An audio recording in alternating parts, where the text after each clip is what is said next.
Mesdames, Messieurs, bonsoir. Il est 20h sur les antennes de la télé Futur Média. C'est parti pour le sommaire de ce journal avec cette opération de démolition de maisons qui fait grincer des dents à Tivaouane-Peulh. Les propriétaires soutiennent avoir acquis légalement ces terres. La direction de contrôle et de surveillance des sols, de son côté, promet de communiquer sur ces démolitions dans les toutes prochaines heures. Les étudiants inscrits à la formation à distance à la faculté des sciences juridiques et politiques expriment leur ras-le-bol. Ils réclament le résultat de l'année académique 2015-2016. Ils ont assiégé ce matin le rectorat. De l'attention également à l'INEFJA de Thiès, des pensionnaires sont sanctionnés par la commission de discipline. Cela fait suite à une altercation entre élèves. Le Magal du Kazou Radiap célébrait ce 24 avril. Dans ce journal, Serigne Moustapha Mbaké nous parle de ce deuxième plus grand événement de la communauté mouride. Et puis fusillade sur les Champs-Élysées à 72 heures du premier tour de l'élection présidentielle en France. Un premier bilan fait état de 2 morts en policiers et l'assaillant. Nous irons à Paris retrouver notre correspondant sur place, Ibrahima Kamara. Voilà le sommaire de cette édition. Dans quelques instants, le développement.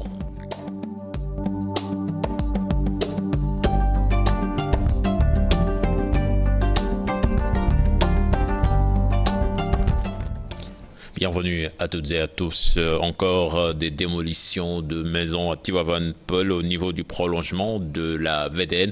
Des dizaines de maisons détruites par des bulldozers. Ces propriétaires soutiennent avoir acquis légalement ces terrains, déplorent le fait de ne pas être avertis auparavant. La direction des contrôles et surveillance des sols compte communiquer dans les heures qui viennent sur ces démolitions.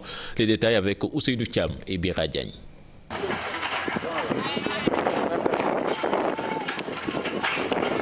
Les bulldozers de la direction de contrôle et de surveillance des sols n'ont rien laissé sur leur passage. Des dizaines de maisons et des places d'affaires qui jouxtent le prolongement de la voie de dégagement nord, entièrement réduit en débris devant les yeux impuissants des propriétaires. N'imaginez pas que cette période-là, on pouvait arriver à ce terme-là. Vraiment, nous sommes désolés par ce système. Mais cette fois-ci, ça a dépassé les bornes. Les délibérations ici, là, ça coûte de 98. Mais comment vous pouvez donner un titre foncier qu'il y a déjà des délibérations? Moi, je n'ai pas senti ça. Parce qu'aujourd'hui même, je suis parti là-bas pour qu'on me donne ma permis de construire. On m'a dit, attends, dans 6 mois. À ma grande surprise, je viens ici, je trouve des gravats. Des victimes très en colère qui disent n'avoir reçu aucune sommation au préalable et qui détiennent des papiers en bonne et due forme. Moi, je n'ai pas reçu. Mais avant ça, j'avais trouvé un jour là, arrêt d'escorte. Moi, j'ai demandé pourquoi cela. On m'a dit qu'avant de construire, il faut chercher un permis d'autorisation de construire. J'entends aussi de dire que le gouverneur avait dit que dans 6 mois, personne ne peut toucher ça. Parce que le titre foncier qu'il pense être ici, là, ça date de Piquet. Et Piquet, nous, on appartient de Rufisque. On n'a pas tiré ça au clair, il vient casser. Pas de sommation, moi je ne sais pas reçu. Et parmi les gars là, qui a reçu des sommations ici? S'il y avait quelqu'un qui avait eu des sommations, j'allais vous montrer ça. Moi je n'ai pas eu, un autre n'a pas eu.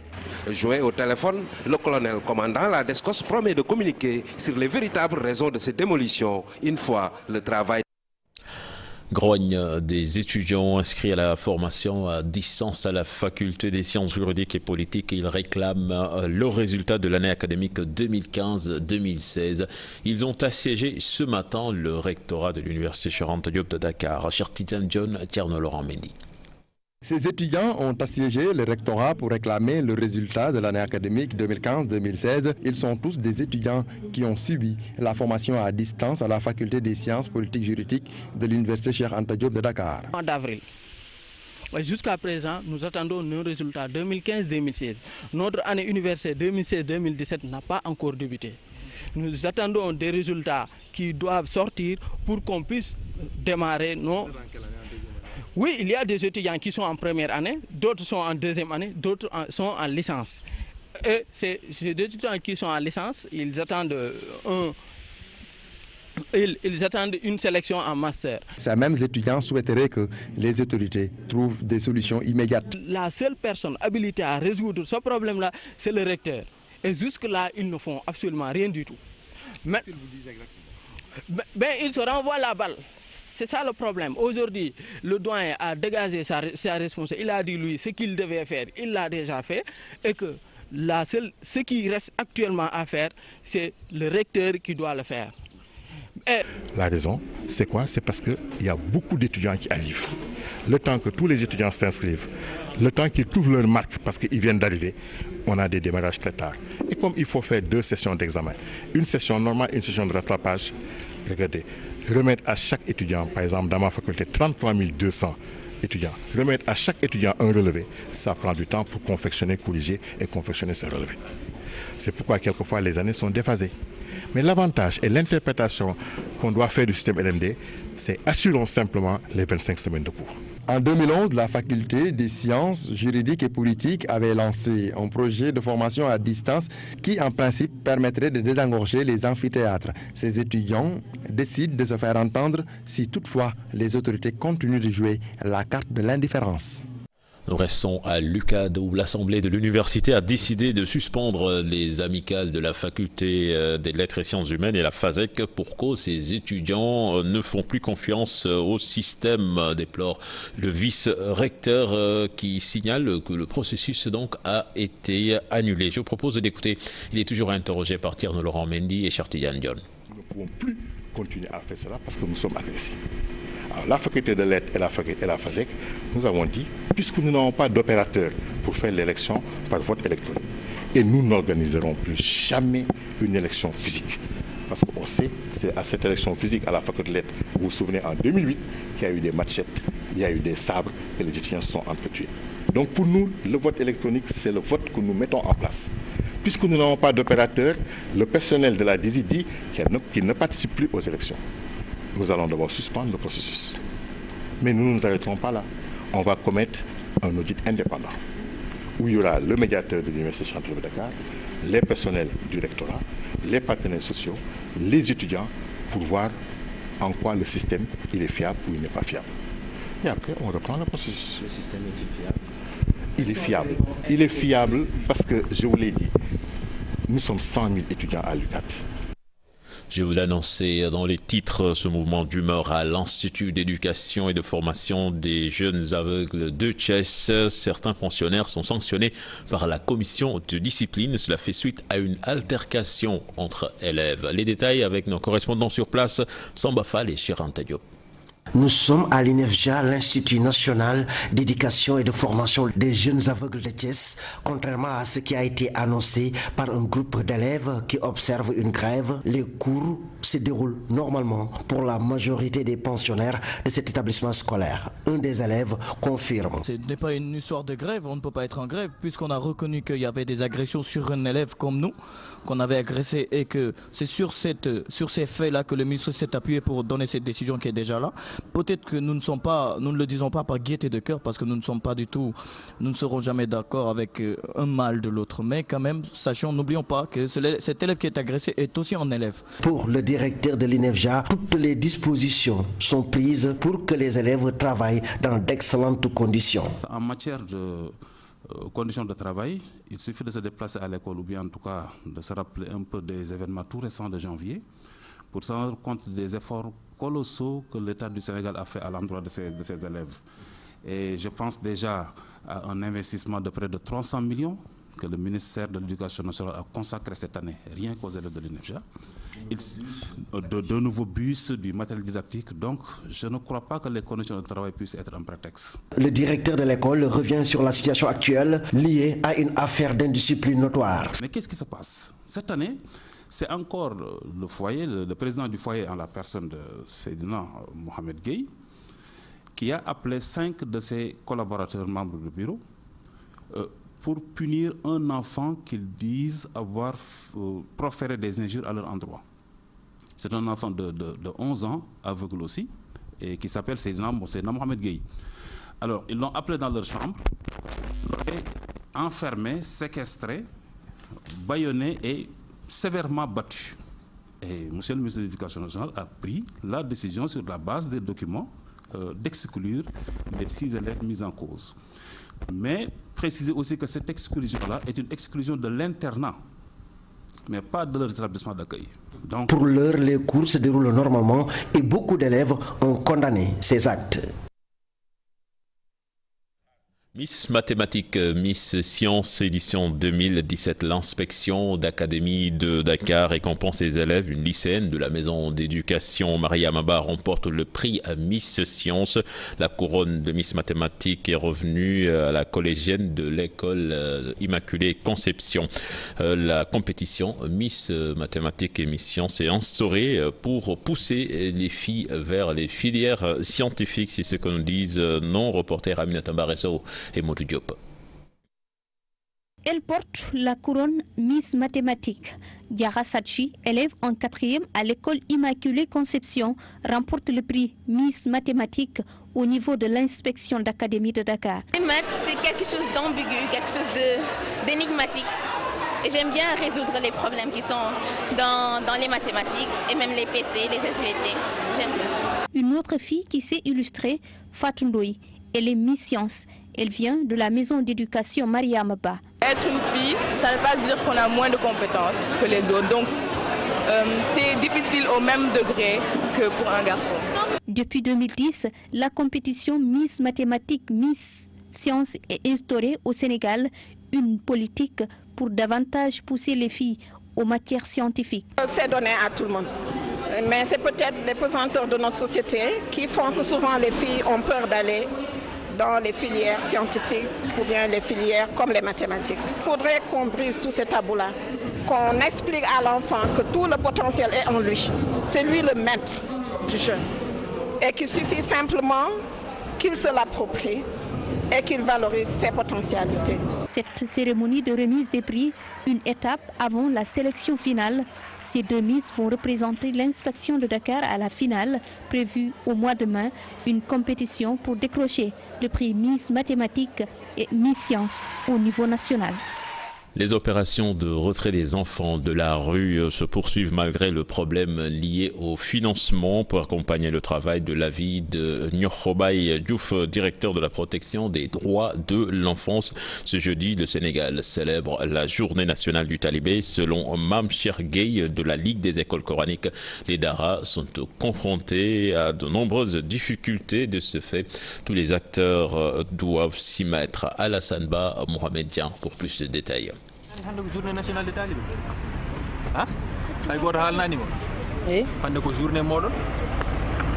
Une journée dédiée à lui et à ses camarades, journée nationale du talibé.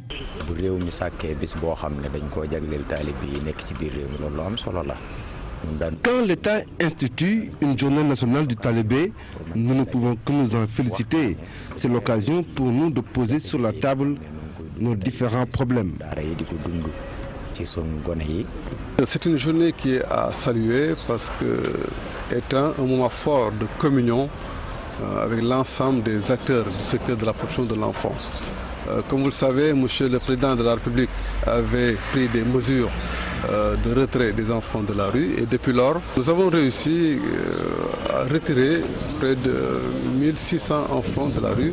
L'État sénégalais, dans sa volonté de retirer les enfants de la rue, a certes fait des efforts, mais un problème se pose, celui du financement pour mener à bien ces opérations. Les opérations se poursuivent, seulement nous sommes confrontés à un souci de financement parce que nous avions élaboré un projet dénommé Ar-Khali, appui au retrait et à la réinsertion des enfants, qui était chiffré à 2,692 milliards pour la seule région de Dakar. Et pour le Sénégal, c'est 14 milliards. Les daras sont confrontés à beaucoup de difficultés. Ils vivent des conditions pénibles. Je pense que les daras sont confrontés à un certain nombre de problématiques auxquelles toutes les populations, tous les segments de la nation doivent les aider à remédier. L'État du Sénégal doit prendre ses responsabilités et mieux assister les daras. L'UNICEF reste dans sa mission. L'institution encourage les acteurs, que ce soit étatiques ou autres, à s'interroger sur le sort tragique des enfants talibés, des talibés encore nombreux dans les rues. À présent, la sortie de l'UNACOIS Diapo qui s'indigne de la participation de l'UNACOIS aux prochaines élections législatives. L'organisation qui a fait face à la presse demande également à l'État du Sénégal et à la protection civile de résoudre la problématique des incendies dans les marchés du Sénégal. Compte rendu signé Fatou Bintou Kanté et Ababakar Kamara. Entre les deux UNACOIS, le feu couvre encore. En effet, l'UNACOIS Diapo condamne les agissements de certaines personnes qui veulent aller aux élections législatives sous la bannière de UNACOIS Diapo. Ils veulent créer une liste pour l'UNACOIS et que les textes ne leur permettent pas ça. C'est interdit par les textes. On n'autorise pas à l'organisation de participer à des élections, à des joutes électoraux. Donc c'est interdit. Et comme c'est des gens qui sont dans l'illégalité depuis le début et on les laisse dans cette illégalité pour je ne sais pas une division ou je ne sais pas quoi, il fallait arrêter ça. Cependant, rien n'empêche, selon les membres de l'UNACOIS Diapo, à ce qu'un militant participe à ces joutes électorales. Si vous voulez participer à des élections, allez créer un parti politique comme tout le monde ou adhérer dans un mouvement ou dans une coalition, je veux dire, mais pas dans le mouvement. Les incendies réguliers dans les marchés, l'UNACOIS Diapo estime que la solution est de construire des centres commerciaux, souscrire aux assurances pour ne citer que cela. Réorganiser les marchés, faire en sorte qu'on ait des marchés modernes, des marchés du troisième millénaire, parce qu'on ne peut pas se permettre en cette année, en cette période, qu'on se permet de créer des marchés flottants. Ça, c'est inadmissible. Des marchés aussi très mal organisés, c'est-à-dire avec des branchements anarchiques, des branchements électriques anarchiques qui peuvent causer des incendies à tout moment. À tout moment. Et vous avez vu, pendant ces dernières années, chaque année, c'est des incendies à n'en plus finir. Donc tout ça, je pense que c'est une question de sécurité. C'est le service de sécurité qui devait s'occuper de cela. Avant d'agréer même quelqu'un à ouvrir un magasin, qu'on vienne voir comment ces installations ont été faites. Et de venir de temps en temps vérifier comment les gens vivent là-bas. Parce que la sécurité revient aux autorités. Ce sont les autorités qui doivent s'occuper de la sécurité des personnes et des biens. L'UNACOIS Diapo toutefois appelle à des élections apaisées pour la stabilité du pays. En politique, la décision du chef de l'État de retirer Abdoulaye Timbo des listes a du mal à passer auprès de ses partisans à Pékin. Selon eux, Macky Sall n'a pas le droit de choisir pour la base. Là-dessus, nous écoutons Abdoul Aziz Sy, l'un d'eux. Il est au micro de Asmalik Diop et Salif Sow. Après concertation, la COJER de Pékin a décidé de statuer sur le choix du président Macky Sall de retirer le coordonnateur Abdoulaye Timbo sur la tête de liste des élections législatives à venir. Donc, nous, à notre niveau, on a décidé vraiment de dire au président Macky Sall que nous n'accepterons pas ce choix dans la mesure où Abdoulaye Timbo est le coordonnateur départemental. Nous rappelons au président Macky Sall qu'Abdoulaye Timbo, depuis Dekalngor, c'est lui qui dirigeait la liste. Donc on ne peut pas attendre jusqu'à aujourd'hui pour lui faire retirer de cette liste. Donc nous n'accepterons pas cela. Si le président persiste sur ce choix, nous allons faire autrement, nous allons boycotter les élections ou bien nous allons faire de telle sorte que le département de Pékin perde les élections. À quelques jours de la fin des inscriptions sur les listes électorales, à Saint-Louis, le Parti pour la vérité, le développement de Serigne Modou Kara sonne la mobilisation chez les jeunes et les incite à s'inscrire avant le jour J. Des jeunes du parti ont organisé une marche dans les artères de la capitale du Nord pour inciter la population à une inscription massive. Là-dessus, nous écoutons le coordonnateur régional du PVD. Il est au micro de Ousseynou Diop et Habib Sek. Aujourd'hui, donc, ça a été l'occasion de poser cet acte, d'inciter donc la population à une inscription massive. C'est un acte citoyen, c'est une participation aussi active à la vie citoyenne qui définit d'ailleurs notre statut de citoyen sénégalais.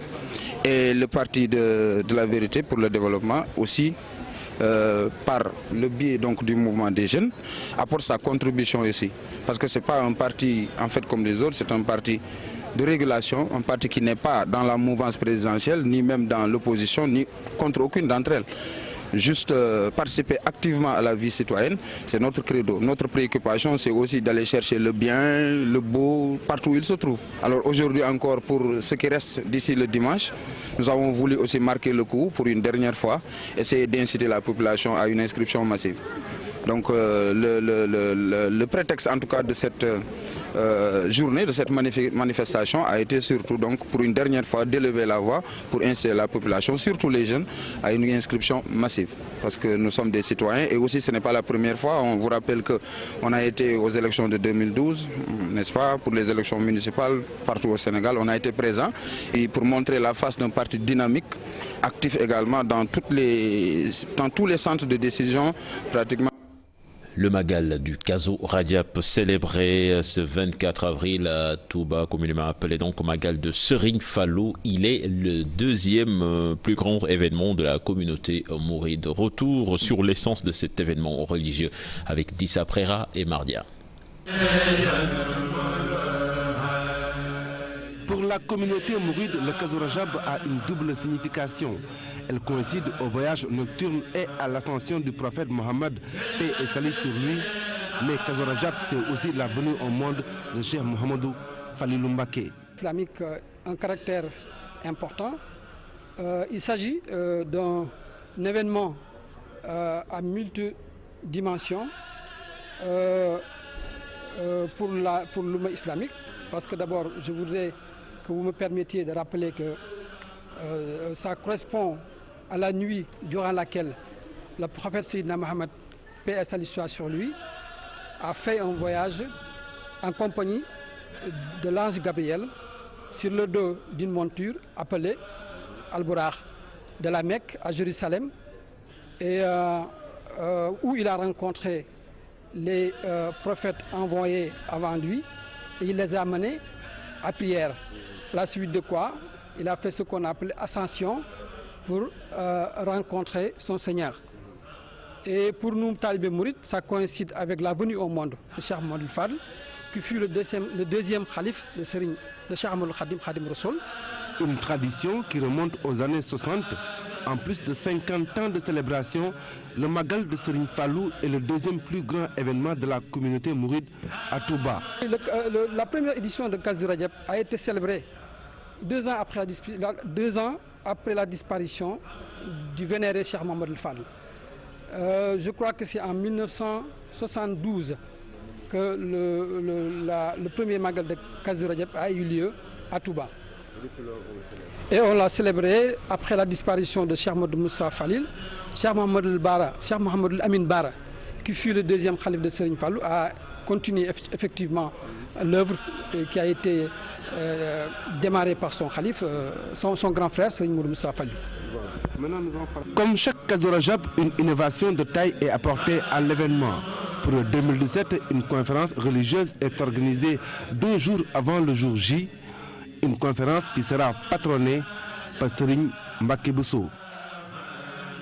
Kolda, près de 2 millions de francs CFA en médicaments vétérinaires prohibés. C'est la quantité de produits illicites que les éléments du ministère de l'élevage ont saisi dans les marchés hebdomadaires de la région. Des produits destinés aux soins du bétail. C'est une correspondance signée Abdoulaye Diallo. Des éléments du ministère de l'élevage ont effectué une descente dans les marchés hebdomadaires de la région de Kolda pour procéder à une saisie des médicaments vétérinaires et autres produits illicites frauduleusement vendus aux éleveurs et destinés aux soins du bétail. Depuis l'année dernière, l'équipe du ministère, en collaboration avec le ministère de l'Intérieur, a fait le tour du Sénégal. On a procédé au retrait sur le marché du médicament vétérinaire, de beaucoup de produits illicites à la vente sur le territoire national. Là, on est exactement à Kolda, dans le département de Vélingara, où on a procédé à une saisie très importante.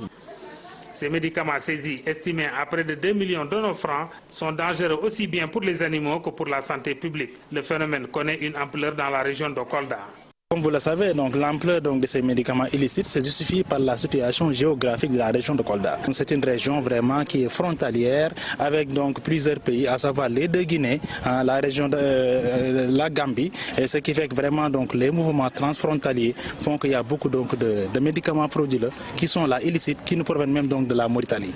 Et sur ce, vraiment l'ampleur elle est très importante et elle est beaucoup plus aussi axée au niveau de la zone de Gounas, où nous voyons vraiment une prédominance de ces médicaments illicites vétérinaires. L'Ordre des médecins vétérinaires du Sénégal apprécie le geste.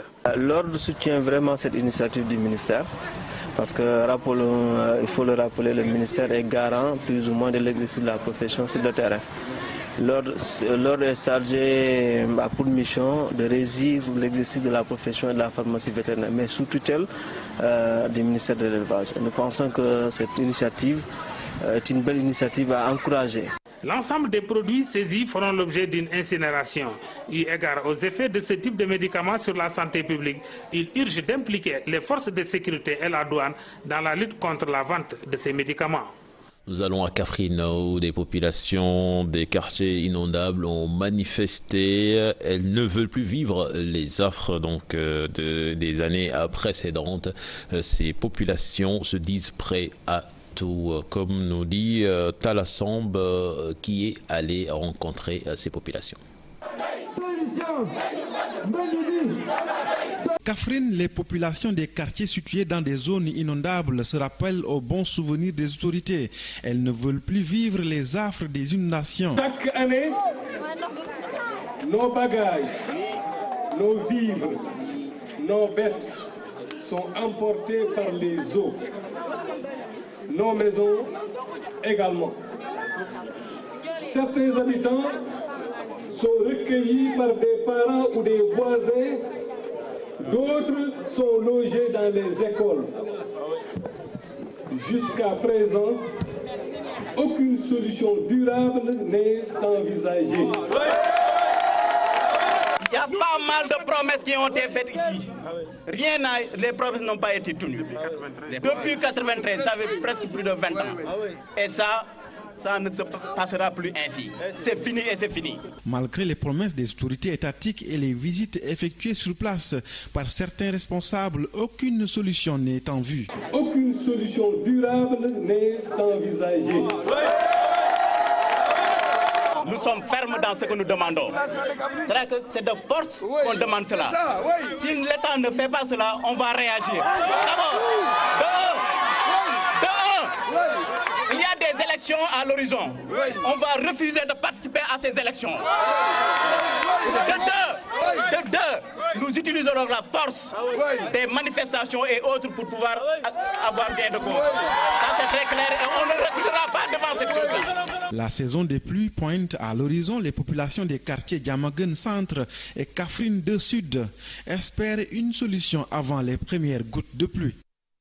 Population de Kanyaro dans la région de Ziguinchor veulent apporter leur contribution à l'autosuffisance alimentaire l'autosuffisance en riz, excusez-moi. Ils souhaitent l'accompagnement de l'État en matériel agricole, entre autres. Leur porte-parole, Cheikh Tidiane Goudiaby, que je vous propose d'écouter, il est interrogé par Boubacar Diassi. Nous demandons à l'État de nous accompagner à mettre sur place des DAC, des domaines agricoles communautaires. Nous en avons l'engagement, nous en avons les bras qu'il faut, mais aussi nous en avons la volonté et on a l'espace pour le faire. On veut que l'État nous accompagne à travers les projets, à travers nos ambitions. On a des ambitions au niveau de l'agriculture, par exemple, pour travailler à mettre sur place l'autosuffisance alimentaire. Cela ne peut pas se réaliser en utilisant l'instrument traditionnel. L'instrument traditionnel qui est un instrument qui ne peut pas nourrir son nom. Aujourd'hui, si vous voulez faire quelque chose en agriculture, il faut vraiment la mécanisation, par exemple des tracteurs, mais aussi avoir un accompagnement du point de vue, n'est-ce pas, de la formation, du point de vue du matériel qu'il faut pour qu'en définitive, nous puissions atteindre nos objectifs. On ne peut pas faire de l'agriculture sans maîtriser. Léopold Sédar Senghor et Konrad Adenauer célébraient lors du 50e anniversaire du décès du chancelier allemand. La fondation qui porte son nom a organisé une conférence avec comme thème Konrad Adenauer et Senghor, deux modèles à suivre pour la jeunesse. Compte rendu signé Aïssa Toupaï et Mardien. L'un incarne l'intégration européenne et la reconstruction de l'Allemagne après la Seconde Guerre mondiale. Konrad Adenauer, un homme, une histoire. Konrad Adenauer avait un défi. Il devait diriger son pays après la Seconde Guerre mondiale. L'Allemagne était détruite. le nazisme avait porté les Allemands ailleurs, on avait du mal à connaître, à comprendre que la nation allemande, qui nous a donné tant de philosophes, ait pu produire le nazisme et Hitler. Donc une personne qui a eu l'héritage de redresser la nation, de la reconstruire, c'est quelque chose d'extraordinaire. L'autre incarne la construction de l'Afrique autour de l'ouverture. Il fallait aller à l'indépendance. Est-ce que la situation était mûre? Il fallait construire une nation. Est-ce qu'on allait rester dans les petites frontières de nos États? Ou bien est-ce qu'il fallait garder la fédération de l'Afrique occidentale? C'était ça sa grande bataille. Deux hommes engagés pour une politique sociale, des modèles, des références. Senghor est un modèle. Il a fait face à la situation dont il a hérité lorsque Konrad Adenauer a fait la même chose en ce qui concerne l'Allemagne.